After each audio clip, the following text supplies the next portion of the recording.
What's up everyone, I'm back with another Gaming Memories episode, and I'm in a galaxy far, far away playing Star Wars BattleFront 2 on the PlayStation 2.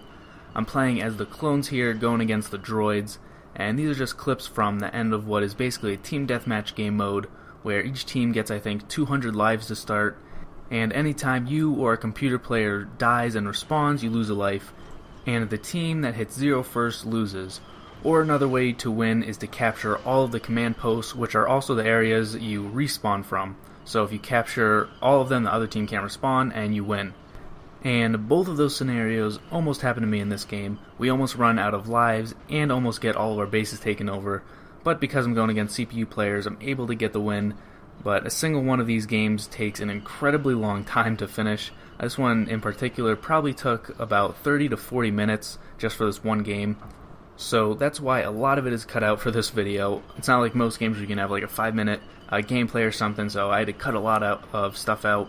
And even though I'm playing as the clones here, the droids are almost always the better choice, and I actually usually use them because they have superior firepower. With the super battle droids and the droidicas that pop up with their blue shields, I love using those guys. Having the shield was like an extra health bonus, just made it way easier to do well.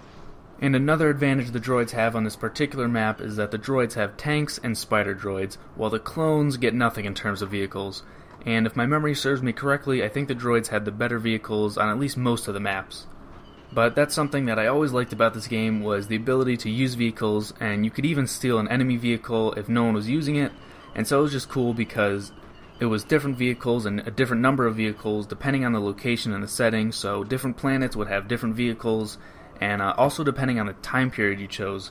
So you could choose either the Rise of the Empire era or the Rebellion era. So this is obviously the Rise of the Empire era, where it's clones versus droids. Or you could do the Rebellion era, which was the clones versus the rebels. And so there'd be different vehicles and the different eras as well.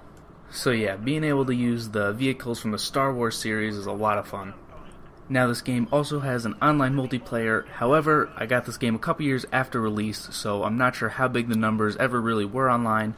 When I would try to play it, there were maybe 10 people maximum online, so just like offline modes, it was mostly computer players you were going against.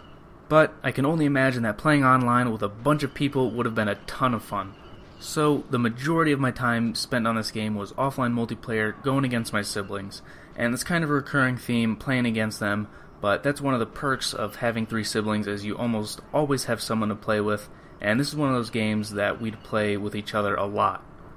We would play multiple games in a row, usually switching up who got to be the droids because, like I said, they had the firepower. And because it was split screen, obviously, we'd look to see where each other was so we could find each other and battle it out. Or if one of us was destroying the other one, the other might run away and try and just find some computer players to kill. So many a good time was had with this game. If you've played this game before, let me know some things you remember about it, things you liked, things you didn't like. Don't forget to choose which game you see next, leave a like rating, share the video. I hope you enjoyed it, and I'll see you next time. Peace.